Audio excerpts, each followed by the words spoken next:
세상은 이성 없는 짐승처럼 본능으로 사는 사람들이 점점 늘어나고 있습니다. 자신의 불행은 다른 사람들 때문이라고 한탄하면서 인생을 포기하는 심정으로 자신의 삶과 전혀 상관없는 사람들을 무자비하게 공격하고 있습니다. 그 원망을 부모에게 돌려서 부모를 폭행하기도 해요. 사람으로서는 해서는 안 되는 말과 행동을 서슴없이 하면서 인격을 스스로 무너뜨리고 있습니다. 이런 사건들이 자주 일어나자 사람들은 각성하기는커녕 영적으로 무디어지고 말았습니다. 웬만큼 잔인하고 큰 사건이 아니면 관심을 두지 않아요. 몇 명 죽었대? 한 명, 몇 명 죽었대? 100명. 아, 그래? 사람들이 이렇게 되고 말았단 말이죠. 사람의 온기가 사라진 초가집이 무너지는 것처럼 세상은 사람들의 사랑의 관계가 사라지자 무너지고 있습니다. 믿음으로 청소한 심령을 성령의 충만함으로 채우지 않으면 악한 7 귀신이 들어와서 청소하기보다 그 전보다 더 처참하게 만드는 것처럼 세상에서 사랑과 배려와 관심이 사라지자 죄가 세상을 덮고 말았습니다. 악한 영에게 모든 희망과 기쁨과 기대를 빼앗긴 사람들의 심령은 돌짝밭같이 되고 말았어요. 그래서 가시와 엉겅기가 뒤덮고 말았습니다. 자신이 하나님의 보물과 같은 존재라는 걸 잊고 말았단 말이죠. 그래서 사탄에게 굴복하고 있습니다. 그러자 그들의 심령은 어둠과 혼돈 속에서 불행하게 살고 있습니다. 하나님 한 분만으로 얼마든지 행복할 수 있는 우리들의 영혼이라 말이죠. 그런데 그 거룩한 영혼들이 쉴 곳을 잃고 떠돌아다니며 유리하는 별처럼 정착하지 못하고 불행한 삶을 살고 있습니다. 하나님을 떠나면 더 자유로울 것 같은 생각이 드는 거예요. 그래, 매이지 않으니까 더 행복할 수 있어 라는 생각을 한단 말이죠. 그런데 그렇습니까? 우리 어린아이들이 어때요? 부모하고 충돌하면 어때요? 내가 이 집을 나가버리고 말 거야. 내가 나가면 얼마든지 잘 살 수 있어 라는 생각을 해요. 그런데 가출하면 어떻습니까? 아주 처참한 인생을 삽니다. 아버지를 떠난 탕자처럼 보호의 울타리가 사라지자 영적으로 육적으로 무너지고 있습니다. 이것이 바로 사탄이 하나님과 사람을 분리시키는 이유입니다. 불행해야죠. 그래야 자기의 말을 들을 것 아닙니까? 마태복음 11장 28절에서 30절 수고하고 무거운 짐진 자들아 다 내게로 오라. 내가 너희를 쉬게 하리라. 나는 마음이 온유하고 겸손하니 나의 멍에를 베고 내게 배우라. 그리하면 너의 마음이 쉼을 얻으리니 이는 내 멍에는 쉽고 내 짐은 가벼움이라 하시니라. 하나님의 보호를 받지 못하는 사람들은 무거운 짐을 진 것처럼 쉼을 얻지 못하고 있습니다. 하나님께 맡기면 돼요. 내일 일을 모르면 하나님께 맡기면 됩니다. 왜? 내일의 주인이시니까. 그러나 사람들은 그러지 않는단 말이죠. 그리스도를 떠나 세상으로 나가면 자유를 누릴 것 같지만 코에 생명을 불어넣으신 것처럼 그는 어때요? 그 전에 흙덩어리였잖아요. 그것으로 돌아가는 것입니다. 그러니까 사람의 형태만 하고 있는 거예요. 사람이 아니라 말이죠. 우리 사람들을 보면 뭐라 해요? 짐승만도 못해라고 말하죠. 사람의 형태만 가지고 있는 그가 할 수 있는 것은 세상의 짐을 지고 유리하는 별처럼 방황하는 것입니다. 예수님께서는 나에게 오면 내가 너를 쉬게 할 거야 라고 말씀하셨어요. 마음이 온유하고 겸손한 나의 멍에를 베고 나의 말씀을 배우면 당장은 쓴물을 먹는 것처럼 힘들 거야. 하지만 그 말씀이 너를 쉼을 얻게 할 거야 라고 말씀하셨어요. 그러니까 두려워하지 마. 놀라지 마. 나는 너의 하나님이 됨이니. 그러니까 나에게 오면 너는 평안할 수 있어 라고 약속을 해 주셨습니다. 그럼에도 사람들은 사탄의 꾀임에 빠지고 말았어요. 하나님 없이도 돈만 있으면 돼. 권력만 있으면 돼. 나는 잘 살 수 있어. 라고 생각을 하지만 결국 하나님의 은혜가 고갈되면 곤고하고 미래가 없는 고통만 있을 뿐입니다. 그래서 성도들은 세상의 짐을 지고 쉼을 찾지 못하는 사람들에게 그리스도께 인도해야 되는 거예요. 당신이 뿌리를 내릴 수 있는 것은 진리라고 알려줘야 한다 말이죠. 그래야 그들이 영적으로 육적으로 쉼을 얻을 수가 있는 것입니다. 영혼의 곤고함은 세상의 물질과 권세가 있다고 해서 채워지는 것이 아닙니다. 허무한 세상에서 살면서 길을 잃은 그들을 긍휼히 여기는 마음이 성도들에게 있어야만 너는 틀렸어가 아니라 내가 당신을 위해서 기도하겠어 라고 말이 바뀌는 거예요. 근데 성도들이 너무 말들을 잔인하게 한단 말이죠. 당신 교회 안 다녀? 지옥 갈 거야. 본인은 천국에 갈 자신이 있습니까? 나도 연약하지만 당신을 위해서 기도하겠다고 말해야 되죠. 그러나 예수 그리스도께서 그렇게 하셨음에도 불구하고 우리는 그렇게 선한 말을 하지 않습니다. 성도에게 세상은 천국으로 가기 위한 필요한 도구일 뿐이에요. 세상을 살다 보면 힘겹고 억울하고 슬픈 일이 있습니다. 그리고 행복하고 즐겁고 웃을 일도 있지요. 하지만 그럼에도 성도들은 그리스도를 놓치지 않기 위해서 앞만 보고 달려가야 합니다. 그냥 행복하면 또 너무 행복해. 나는 걱정이 한 가지도 없어. 하나님이 저에게 어떻게 이렇게 복을 주셨죠? 그 다음 날이요, 무릎 깨질 수도 있어요, 넘어져서. 그러니까 그냥 행복하면 감사하면서 다른 사람을 위해서 기도하는 거예요. 내가 어려움이 오면 이 어려움 안에서 내가 무엇을 배울 것인지 그 안을 들여다보는 지혜가 있어야 합니다. 행복하면 너무 행복해. 슬프면 또 하루 종일 울어.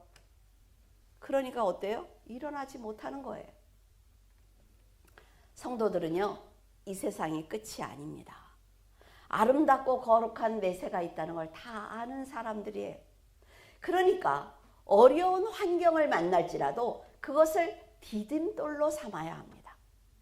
유한한 세상을 바라보지 말고 영원한 하나님의 나라를 소망하며 피 흘리기까지 사탄과 싸워야 되는 하늘나라의 용사라 말이죠. 세상 지식은 인생의 참된 길을 알려주지 않습니다. 머리만 크게 한단 말이에요. 그래서 사람들은 자신이 어떻게 살아야 되는지 알지 못하고 있어요. 그 수많은 책을 읽고도 모른단 말이에요. 어떤 선택을 해야 되는지 알지 못해요. 자, 심리학 공부를 많이 한 사람들은요, 가르쳐 줄 수는 있습니다. 근데 그게 내 문제가 됐을 때 바로 돌아서느냐는 거죠. 고민하고 울고 싸우고 그런 모습을 보이고 있어요. 그래서 사람들은 어떤 일이든지 끝까지 하지 못하고 포기하고 마는 것입니다. 이것은 하나님을 온전히 섬기던 성도들도 마찬가지예요. 여러분, 성도라고 흔들리지 않습니까? 속상하지 않아요? 화도 나지요? 교회에서 몇 년 혹은 몇십 년 동안 말씀을 배웠지만 내가 내 삶에서 순간순간 내 감정을 다스리지 않았기 때문에 그리스도를 진심으로 믿지 않는 것입니다. 조금 어려움을 당하면 그렇게 얘기해요. 나는 하나님을 믿는데 왜 이렇게 어렵게 살지? 저 사람은 하나님을 믿지도 않는데 왜 저렇게 잘 살지? 라고 말해요. 그리고 조금 풍족하면 자신에게 공을 돌리며 교만해집니다. 내가 이렇게 일을 처리했더니 그 일이 잘 됐어. 근데 그 다음에 일이 잘못될 때는 어떻게 뭐라고 말할 거예요? 그래서 사탄은요, 이런 심령을 가진 사람을 아주 좋아합니다. 교회를 열심히 다니는 사람을 못 가게 말리잖아요. 그러면 더 열심히 해요. 막 갑자기 충만해져. 막 가야 될 것 같지요. 그러니까 사탄이요, 그런 사람은 잠시 보류. 어떤 사람이요? 불평하는 사람. 하나님을 향해서 원망하는 사람. 그럴 때는 어때? 귀에다 대고 맞아, 네 생각이 맞아 라고 얘기하니까 무너뜨리기가 너무 쉬운 거예요. 그래서 사탄도 기다립니다. 믿음은 교회를 다닌 세월에 비례해서 성장하는 것이 아닙니다. 정말 교회를 처음 나왔는데 하나님을 믿고 충만한 사람이 있어요. 수십 년을 다녀도 똑같은 사람이 있습니다. 말씀을 삶에 접목해서 말씀대로 살아내야만 하나님께서 자신을 향한 뜻이 무엇인지 알 수 있단 말이죠. 해봐야죠. 학교에서 수학 공식을 가르쳐주면 달달달 외워요. 근데 문제를 하나도 풀질 않아. 그러니까 못 푸는 거예요. 수학 시험을 보면은. 공식은 엄청 많이 알고 있어. 해봐야지요. 많은 성도들이 시계추처럼 교회만 왔다 갔다 하면 천국에 가는 줄 알고 있습니다. 이렇게 말씀을 배운 성도들도 올바로 살기 힘든데 참된 진리를 모르는 세상 사람들은 늘 한계에 부딪힐 수밖에 없어요. 그들은 오직 성공이라는 한 가지의 답만 가지고 살아갑니다. 그래서 자신이 얼마나 소중한 하나님의 자녀인지 인지하지 못하고 있죠. 그래서 악한 영이 속삭이는 말만 듣고 있습니다. 여러분은 그리스도께서 자신의 생명을 주고 죄악에서 건져낸 아주 소중한 자녀들이에요. 기가 막힙니다. 하나님께서 여러분들을 손에서 놓지 않는다 말이죠. 그런데 그게 우리가 그런 보물인 줄 모르니까 버리는 거예요. 그냥 쓰레기처럼 버리는 거예요. 나 자신을. 천지를 창조하신 하나님께서 자신의 형상을 만드신 후에 뭐라 그랬어요? 보기에 좋았더라. 엄청 기뻐하셨단 말이에요. 우리가 그런 존재들이라 말이죠. 하나님이 우리만 보면 웃으셔. 얼마나 좋아요. 여러분 10달을 아기를 품고 아기를 낳으셨죠. 그때 어떻게 하셨어요? 엄마 아빠가 태어난 아기를 보고 울어요. 왜? 내 자녀거든요. 그런 자녀가 부모의 말을 듣지 않는다면 그 부모의 고통은 이루 말할 수 없습니다. 하나님께서 여러분의 이름을 하나하나 불러서 세상에 보내셨어요. 세상에서 잘 살다 와. 그리스도를 꼭 믿고 나랑 만나자. 이렇게 말씀하셨는데 살면서 욕하고 불평하고 화내고 싸우고 그럴 때마다 하나님이 얼마나 힘드실까요? 하나님의 은혜를 받은 거룩한 성도는 사탄에게 속아 이성 없는 짐승처럼 본능으로 행하는 어리석은 선택과 결정을 해서는 절대로 안 됩니다. 성도들도 사는 날 동안 고난을 만날 수 있습니다. 계획했던 일이 원하는 대로 이루어지지 않을 수 있어요. 왜? 공평하신 하나님이거든요. 공평하신 하나님이에요. 그러니까 원치 않는 일을 당할 수도 있지만 하나님께서 뭐라 그러셔요? 그 무거운 짐을 나에게 줘.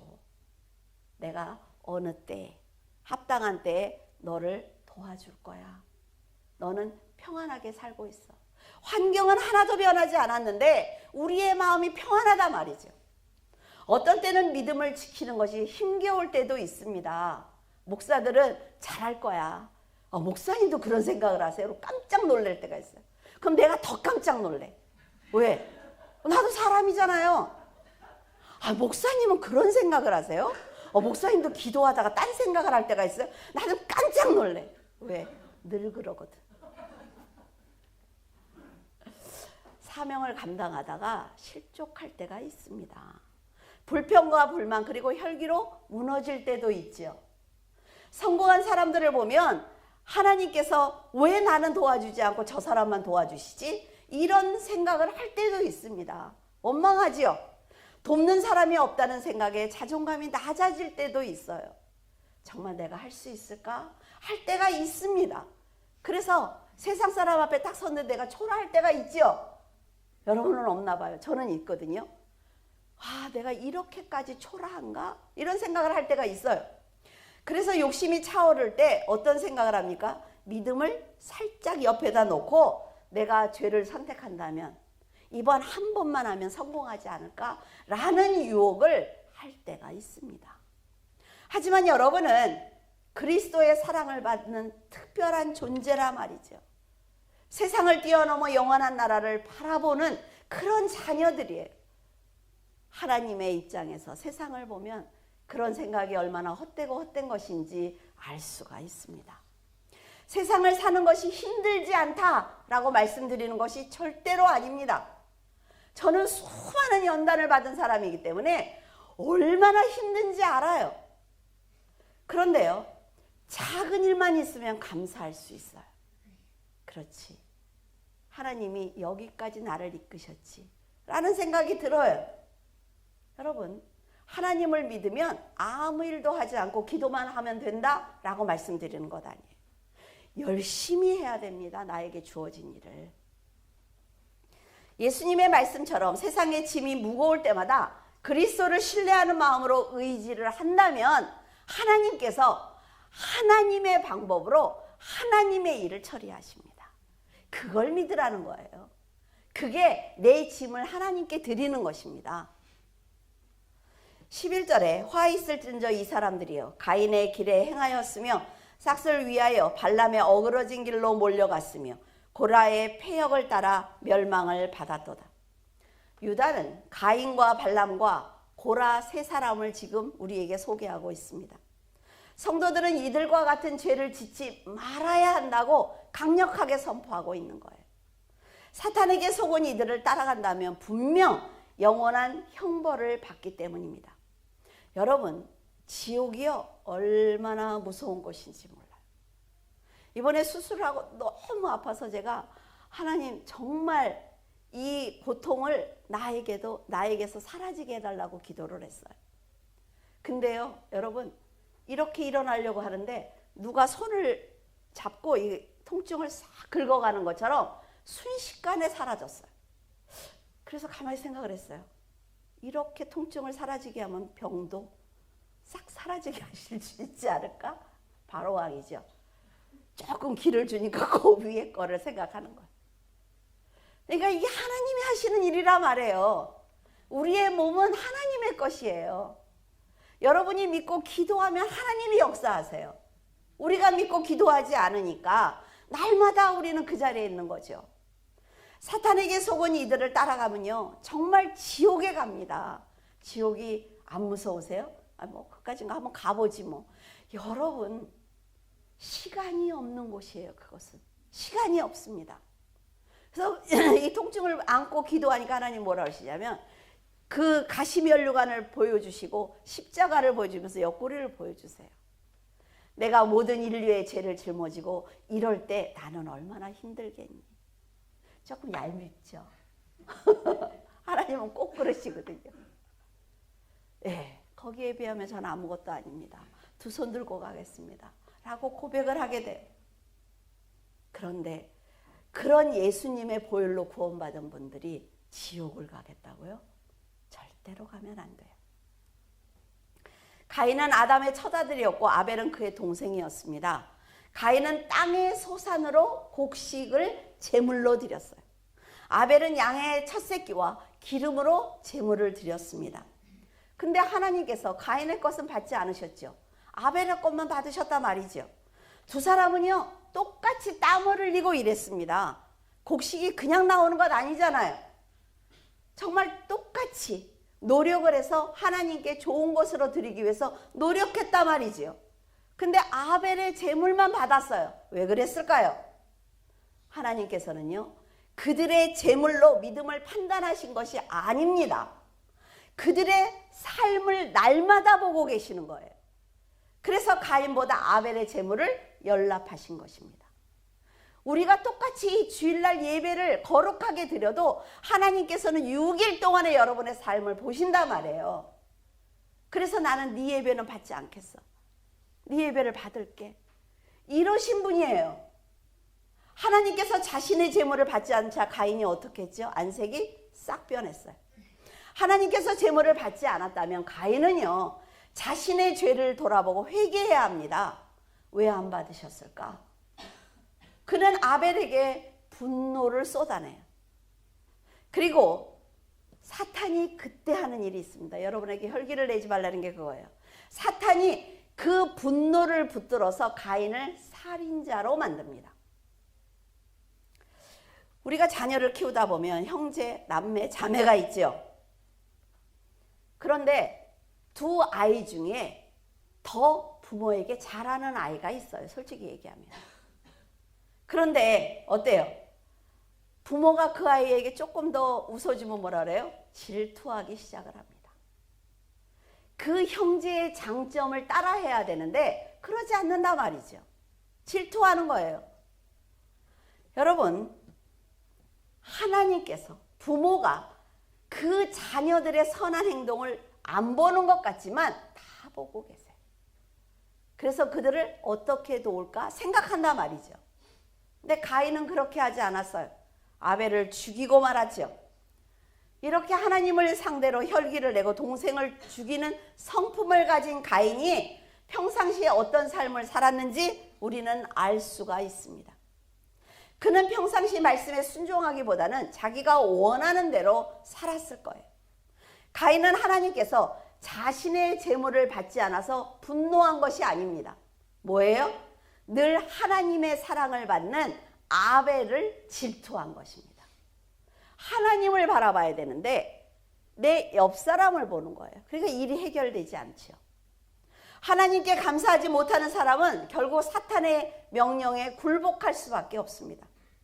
말씀으로 온전히 다른 사람으로 거듭난다는 건요, 쉬운 일이 아닙니다. 오늘까지 막 욕하고 화내고 동생을 때리고 형을 때렸던 애들이 갑자기 천사처럼 변하는 건 쉽지 않아요. 그럼에도 거듭나지 않으면 그 악한 본성이 자신의 인생을 망칠 수밖에 없습니다. 그래서 하지 말라는 거예요. 여러분, 회개하는 것처럼 보이지 마세요. 회개하세요. 착한 척 하지 마세요. 선한 행동을 하는 것처럼 말과 행동만 착하게 행동하지 마세요. 내 본질이 바뀌어야 돼요. 그러면 노력하지 않아도 착한 말을 할 수 있어요. 착하게 행동할 수 있죠. 외식적인 삶을 살지 말고 지금까지 모든 삶을 버리시라는 거예요. 부끄러운 것 아닙니다. 내가 어저께까지 이렇게 살았어요. 저는 회개했습니다. 오늘부터 이렇게 살겠습니다. 얼마나 좋아요. 여러분, 그리스도를 만났잖아요. 그러니까 끝까지 인내하셔야만 합니다. 신명기 23장 4절에서 5절, 그들은 너희가 애굽에서 나올 때 떡과 물로 너희를 길에서 영접하지 아니하고 메소포타미아의 부돌 사람 부올의 아들 발람에게 뇌물을 주어 너희를 저주하게 하려 하였으나 내 하나님 여호와께서 너를 사랑하심으로 내 하나님 여호와께서 발람의 말을 듣지 아니하시고 내 하나님 여호와께서 그 저주를 변하여 복이 되게 하셨나니. 왜 복수하지 말라는지 알겠죠? 그냥 나는 선한 길을 가면 하나님이 하세요. 여러분, 복과 저주는 하나님의 권한입니다. 하나님께서 결정하세요. 그걸 모르는 모압 왕 발락은 하나님의 백성이 이스라엘을 저주해달라며 부올의 아들 발람에게 뇌물을 주면서 저주해달라고 부탁하고 있습니다. 발람은 모압 왕의 청함을 받자 하나님께 어떻게 해야 하는지 여쭈어 보겠다고 했어요. 하나님께서는 이스라엘을 저주하지 말라고 명령하셨어요. 여러분, 선과 악을 스스로 선택하지 못합니까? 하나님의 백성인 이스라엘을 저주하면 안 된다는 건 몰라요? 하나님을 사랑하는 성도를 미워하면 안 된다는 건 모릅니까? 우리가 선택할 수 있잖아요.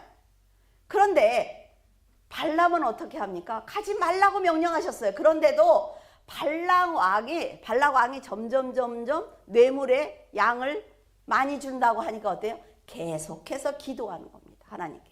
여러 번 기도해요. 그러니까 결국은 어떻습니까? 이스라엘을 저주하기 위해서 길을 떠납니다. 그는 하나님께 직접 말씀을 들었어요. 하지만 탐욕을 버리지 못해서 결국 이스라엘을 저주하였고, 더 나아가서 이스라엘 사람들을 우상숭배와 음행에 빠지는 죄를 짓도록 유혹했습니다. 잘못된 선택을 한 발람은 훗날 배교의 책임을 지게 돼서 하나님의 심판을 받았지요. 이스라엘 백성들이 미디안을 공격할 때 거기서 같이 죽고 말았습니다. 발람도 처음에는 하나님이 두려워서 모압 왕의 청을 거절했어요. 하지만 모압 왕이 집요하게 설득을 합니다. 죄라는 게 그래요. 자, 이렇게 이걸 훔치고 싶어. 그러면 이렇게 한번 왔어. 놓으면 어때요? 이렇게 돌아가서 가다가 보면 또 생각이 나니까 와서 한 번 더 만져. 그 다음에는 이렇게 만져. 그 다음에 가져가는 거. 지금 발람이 이걸 하고 있는 거예요, 지금. 그러니까 발락 왕이 유혹할 때마다 계속해서 하나님께 가도 돼요? 안 가도 돼요? 이렇게 물어보는 거지요. 그는 하나님의 응답과 상관없이 이미 결정을 한 것입니다. 하나님께서 이스라엘을 저주하지 마라 라고 한 번 말씀하셨으면 어떤 유혹이 있어도 거절해야 됩니다. 하는데 모압 왕에게 제안을 받을 때마다 기도의 형식을 빌립니다. 기도하니까 괜찮은 것 아니야? 근데 그는 이미 악한 선택을 했다는 증거라 말이죠. 여러분, 기도할 때 하나님이요, 응답 안 하시는 것 알아요. 자기가 어떻게 알아요? 내 선한 양심에 말씀하십니다. 내 선한 양심이 알아요. 아, 이걸 하면 안 되겠는데? 그런데 어때요? 계속해서 새벽마다 나와서 기도해. 똑같이. 하나님이 그 다음에 응답을 안 해. 내 마음에 이게 선한 양심이 나를 흔들잖아. 그럼 어때요? 응답 받았어. 그리고 가서 그걸 하는 거예요. 지금 발람하고 똑같죠? 사람은 잘못된 선택을 할 수 있기 때문에 하나님께 기도드리는 건 맞습니다. 만약 하나님과 믿음의 사람이 그 선택이 잘못됐어 라고 말한다면 미련 없이 돌이켜야 합니다. 왜? 내 아까운 시간을 버리지 않을 수가 있어요. 아이들이 부모가 원하지 않는 일을 하려고 할 때 계속 어때요? 언제 들어오느냐고 물어요. 남편들도 뻘짓할 때 아내에게 몇 시에 들어와? 계속 전화하지요. 관심 있는 척하면서. 근데 그거 왜 물어요? 스스로 내가 죄를 짓고 있다는 걸 알기 때문에 묻는 거예요. 죄라는 걸 알면 하지 말아야 되는 것 아닙니까? 그 결단은 하나님과 부모가 알고 있어요. 얘가 진짜 하고 싶은데도 안 하네? 이거 부모가 알고 있습니다. 그러니까 그 아이의 인생에 더 많은 계획을 세워주는 거예요. 그런데 듣지 않는다 말이죠. 발람은 자신이 원하는 대로 하기 위해서 기도하는 척 가식적인 행동을 했지만 그는 이미 이 선택이 하나님의 뜻이 아니라는 것을 알고 있었습니다. 아이들도 집에 딱 들어갈 때 어때요? 갑자기 핸드폰을 꺼. 책을 탁 피는데 거꾸로 들었어. 막 애들이 그럴 때 있어요. 그거는 뭐예요? 스스로가 잘못하고 있다는 걸 아는 거예요. 그걸 결단해서 안 하는 아이들이 성공합니다. 진짜로. 발람이 모압으로 출발했을 때 발람을 태운 나귀가 말을 했지요. 사람의 말로 했어요. 그리고 천사가 나타나서 그의 잘못을 꾸짖었습니다. 이 정도만 하면 안 되는 것 아닙니까? 하나님께서는 발람이 잘못된 결정을 하지 않도록 나귀와 천사를 통해서 여러 번 막아주셨단 말이죠. 그런데 그는요, 자신의 욕심을 따라 죄의 길을 가고 말았습니다. 발람은 모압 왕에게 후하게 대접을 받고 아주 흡족했어요. 그래서 바알 신당에 올라서 하나님께 기도하기 시작을 합니다. 이스라엘을 저주해달라고 부른 모압 왕이 만든 제단에 서서 기도하는 그는 지금 하나님의 진노가 임해서 죽어도 할 말이 없는 사람입니다. 처음부터 잘못된 선택은요, 계속해서 죄를 쌓게 되어 있습니다. 그래서 거짓말하지 말라는 거예요. 말할 때마다 살짝 거짓말을 끼워넣는 사람들이 있어요. 근데 그 거짓말을 자기가 나중에 잊어버립니다, 여러분. 그러니까 까먹고 다른 말을 하는 거야. 그러니까 쟤는 어저께 저 말하더니 오늘 왜 이래? 신뢰가 떨어지는 거죠. 성도들도 욕심을 버리지 못해서 잘못된 기도를 할 때가 있지만 성령께서 우리가 유약하다는 걸 아시지요. 그래서 그 기도가 잘못되었다고 말씀해 주세요. 그래서 기도하다가 그 기도를 하기 싫을 때가 있어요. 아, 이게 잘못된 거구나 알려주시는 거예요. 그때 욕심이라는 것을 알면서도 발람처럼 억지로를 부르기보다는 회개하면서 성령께서 어떤 길로 인도하시는지를 살피고 돌이킨다면 성장할 수 있습니다. 발람은 말씀을 듣고도 끝까지 가식적인 신앙을 버리지 않았기 때문에 이스라엘 사람들이 미디안을 공격할 때 죽고 말았습니다. 눈앞에 보이는 욕심으로 인해 결국 생명을 잃고 만 거지요. 민수기 16장 1절 레위의 증서 고핫의 손자 이스하르의 아들 고라와 루벤 자손 엘리압의 아들 다단과 아비람과 벨렛의 아들 온이 당을 짓고, 고라는 모세와 아론과 사촌간입니다. 그래서 레위인이에요. 그래서 레위인은 성막 봉사를 하죠. 백성에게 율법을 가르치는 아주 귀한 일을 하고 있었습니다. 그러나 그가 점차 자신도 하나님의 일을 하고 있다는 것을 인지하기 시작을 합니다. 모세처럼 나도 지도자의 자격을 갖추지 않았을까라는 교만한 마음도 갖게 되었어요. 이것은 자신을 아름답게 창조해 주신 하나님을 대적했던 타락한 천사와 같은 생각입니다. 하나님께서 모세와 아론을 선택하셨지요. 이게 가장 중요한 것입니다, 여러분. 그래서 그들이 지도자가 된 거예요. 내가 하겠다는 게 아니죠. 누구나 하나님을 사랑하고 자신의 생명을 드릴 수 있는 믿음이 있습니다. 근데 중요한 것은 하나님께서 그들을 부르시고 세워주셨다는 것입니다. 고라는 모세와 아론의 이런 부르심 때문에 자기도 성막에서 일할 수 있게 된 거예요. 그럼에도 불구하고 모세가 가르쳐준 하나님의 이름을 들먹이면서 너만 하나님을 믿는 것이 아니라 나도 하나님을 믿고 있어 라고 말하는 것입니다. 어리석게도 고라는 다단과 아비람과 함께 모세의 권위에 도전한 것입니다. 그들이 모세의 희생을 안다면 이런 행동을 해서는 안 되는 거예요. 그래서 유다는 하나님의 은혜를 잊은 가인과 발람과 그리고 고라의 반역을 언급하면서 거짓 교사들도 지금 이런 행동을 하고 있다고 말해준 것입니다. 고라가 모세의 권위에 도전한 것처럼 거짓 교사들은 하나님과 교회의 권위에 도전하는 죄를 범하고 있는 것입니다. 그래서 성도들이 영을 분별할 줄 알아야 돼요. 그래야 이런 사람들에게 속지 않습니다. 지금 이단들이 교회에 투입돼서 얼마나 열심히 일하는지 몰라요. 그래서 구역장이 되고 전도사가 되고 그들이 그렇게 해서 어때요? 목사만 내쫓으면 돼요. 그래서 넘어가는 교회들이 얼마나 많은지 모릅니다. 만약 고라와 다단과 아비람이 모세의 자리를 탐내는 죄를 짓지 않고 자기의 주어진 자리에서 모세처럼 하나님을 더 잘 섬겼다면 하나님께 엄청난 사랑을 받았을 것입니다. 그러나 그들은 모세의 자리를 빼앗기 위해서 의기투합했어요. 백성들을 충동하기 시작을 했습니다. 이간질하는 거지요. 모세와 아론을 대적했습니다. 그런데 이런 행동은 모세를 대적한 것이 아니라 하나님을 대적하는 죄를 짓는 것입니다. 모세와 아론이 잘나서가 아니에요. 하나님께서 세우셨다는 것이 문제입니다.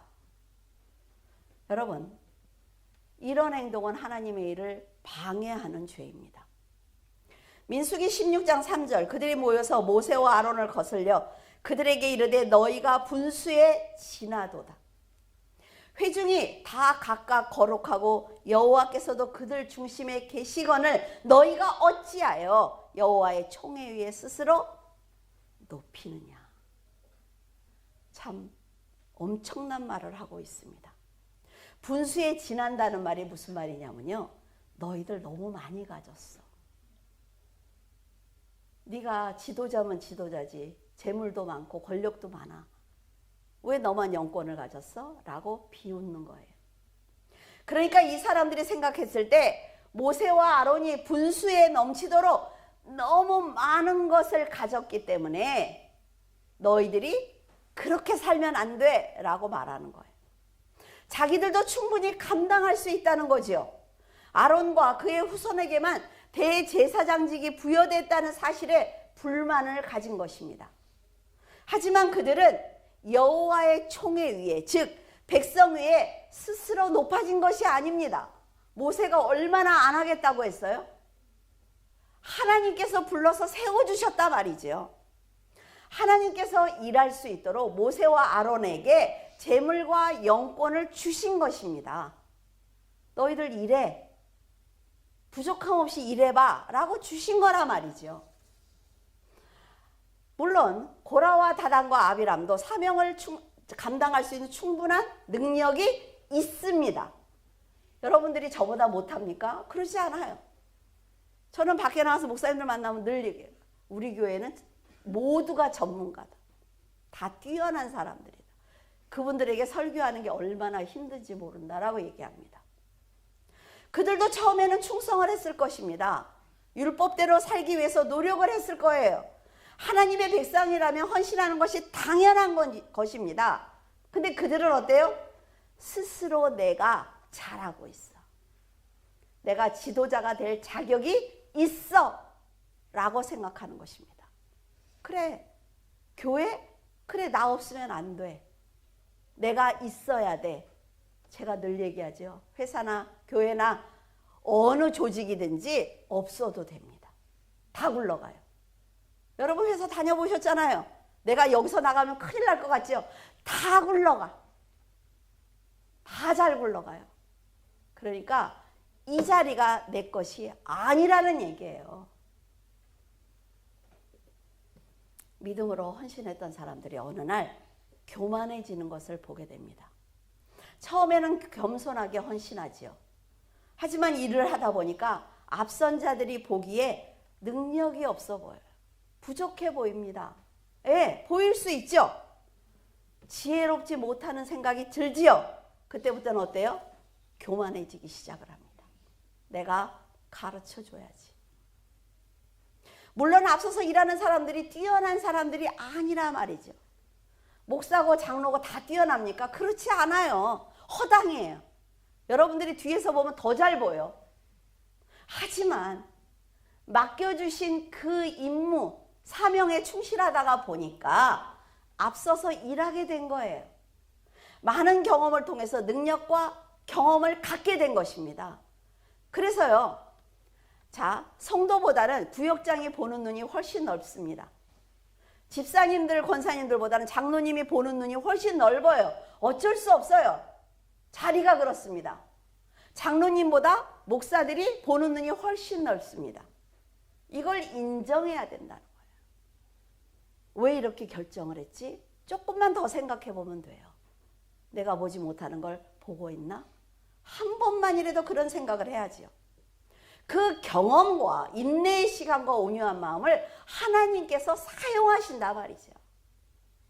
그러므로 고라도 하나님만 보고 충성을 했다면 아론을 대제사장으로 세워주신 것처럼 백성을 이끄는 사명을 주셨을 것입니다.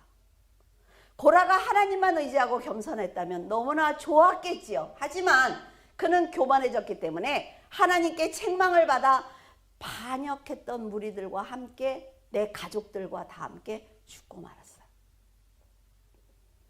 교회에서도 일하다 보면 앞선 자들보다 더 일을 잘하는 성도가 있습니다. 아, 진짜 지혜롭게 일한다. 진짜 저기까지 생각을 했다고? 이렇게 놀랄 때가 있어요, 진짜로. 하지만 앞선 자를 존경하고 낮은 자리에서 겸손하게 헌신할 때 그를 지켜보고 계신 하나님께서 그가 앞선 자가 되게 하십니다. 영권을 주신단 말이에요. 그리고 그의 삶도 도와주시는 거예요.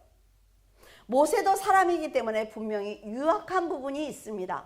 하지만 그 단점을 보완해 주는 사람이 고라였다면 얼마나 좋았을까라는 생각을 해보았어요. 우리 여기 학생들 있죠. 부모가 다 잘하는 것 아닙니다. 여러분들이 볼 때 엄마가 왜 일을 저렇게 처리하지? 우리 엄마 아빠 무식해. 이럴 때 있어요. 그런데 자녀가 부모를 무시하는 것은 10계명의 5계명을 어기는 죄입니다. 하나님께서 그럼에도 불구하고 내 부모로 주셨단 말이죠. 그러면 부모가 하시는 말씀을 따라가 보는 거예요. 왜? 나보다 오래 사셨잖아요. 세상에 경험도 많지요.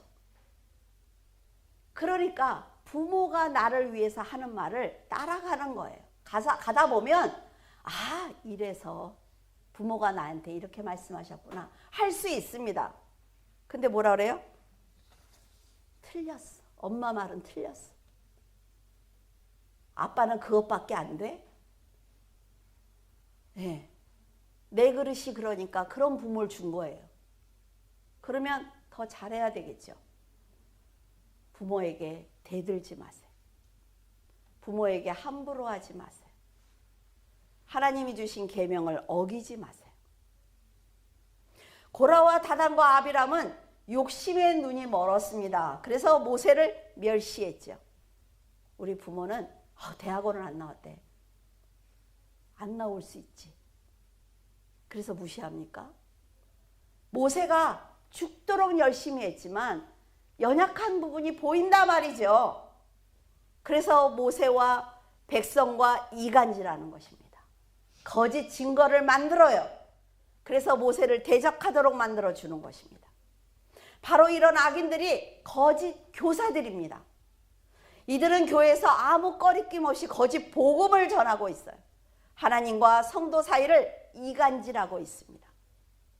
화인 맞은 심령처럼 죄의식도 없이 뻔뻔하게 성도들과 함께 성찬식을 나눕니다. 그리스도 안에서 교제한다고 말하고 있어요. 이 죄가 얼마나 무서운 줄 아십니까? 13절에 자기의 수치의 거품을 뿜는 바다의 거친 물결이요 영원히 예비된 캄캄한 흑암에 돌아갈 유리하는 별들이라. 거짓 교사들이 쏟아낸 말은 바다에 떠다니던 쓰레기들이 거친 파도에 밀려 깨끗한 해변을 더럽히는 것과 같습니다. 있는 그대로 전하는 것이 아니라 거품을 뿜어내는 거친 파도 그 물결처럼 과장된 거짓말을 하는 거예요. 여러분, 어떤 말을 할 때 꼭 과장되게 말하는 사람이 있어요. 자기가 막 굉장한 것처럼 중요한 일을 하고 있는 것처럼 이렇게 과장되게 말하는 사람이 있습니다. 근데 그렇게 말 안 해도 그런 일을 맡은 사람은요, 그냥 인정을 받아요. 그렇게 하지 않아도. 그런데 습관입니다. 거짓말하는 거. 거짓말하지 마세요. 여러분의 생명책에 다 기록이 되어 있습니다. 사람의 온기가 떠난 폐가가 각종 벌레들이 서식하는 것처럼 이들의 심령은 거짓과 탐욕, 정욕으로 가득하며 그들이 수군거리며 쏟아낸 말은 한 가지도 사람의 심령을 이롭게 하는 것이 없습니다. 그들은 결국 그리스도께 정착하지 못하고 유리하는 별처럼 떠돌아다니다 하나님의 진노를 받아 영원한 불의 형벌을 받게 될 것입니다. 하나님의 은혜와 용서를 가치 없는 것으로 만드는 이들은 사탄이 들어갈 영원한 지옥으로 함께 들어가는데 이것이 하나님의 약속입니다. 하나님의 영광을 나눠주시기 위해서 창조된 아름다운 영혼들이 사탄의 꾀임에 빠져서 지옥불에 떨어진다면 너무나 안타까운 일이 아닐 수 없어요. 성도들이 새벽별 되시는 그리스도의 빛을 반사하는 아름다운 별이라면 사탄과 거짓 교사들은 흑암에 묻힌 유리하는 별들입니다. 어떤 분이 천국에 갔다 왔더니 이 공기가 다이아몬드처럼 빛이 나더래요. 그분은 다이아밖에 생각이 안 나서 그것밖에 말을 못한다. 너무나 빛이 아름다워서 그렇게 아름다운 곳에 가야 되지 않습니까? 유다는 성도들에게 그리스도의 향기를 내뿜는 아름다운 별과 같은 인생을 살아야 된다고 권면하고 있습니다. 거짓된 삶은 그 봉을 반드시 받기 때문에 그래요. 여러분은 성령께서 인도하시는 대로 선하게 살면서 말씀을 의지하며 그리스도께 깊이 뿌리를 내리는 성도가 되시기를 바랍니다. 기도하겠습니다. 언제나 사랑으로 인내하시며 우리의 연약함을 감싸주시는 하나님, 깊은 감사를 드립니다. 자신의 감정에 따라 울고 웃는 아이들처럼 저희들의 삶도 그러할진데 성장할 때까지 기다려주시는 하나님의 사랑과 은혜를 받고 있는 저희들은 죄송하고 감사할 뿐입니다. 하나님, 진심으로 사랑합니다. 부족하지만 늘 괜찮다고 걱정하지 말라고 말씀해 주시는 하나님이 계시기에 저희들 오늘도 살고 있습니다. 저희들이 고라였고 저희들이 가룟 유다였지만 하나님께서는 그럼에도 3번 배신한 베드로가 돌아올 것을 아시고 기다려 주신 것처럼 저희들이 돌아갈 곳을 마련해 주시니 감사드립니다. 하나님, 더 멀리 보면서 하나님의 뜻을 깨닫고자 합니다. 하나님, 더 깊이 보면서 하나님의 계획에 동참하고자 합니다. 저희를 불쌍히 여기시는 하나님을 웃게 해드리고 그날까지 달려보고자 하오니 어리석은 발람의 자리에서 일어나게 하시고 교만한 고라의 자리에서 일어나 주님을 향해 찬양하는 성도로 살게 도와주시옵소서. 세상의 날은 춥고 덥고 혼란스럽고 어둡지만 하나님을 사랑하는 저희의 마음은 늘 평안하게 하시고 쉬지 않고 하나님과 대화함으로 지혜롭게 하여 주시옵소서. 성도 하나하나를 사랑하시는 하나님을 높여드리기 위해서 늘 사탄의 공격을 막아주시는 예수 그리스도 이름으로 기도드립니다. 아멘.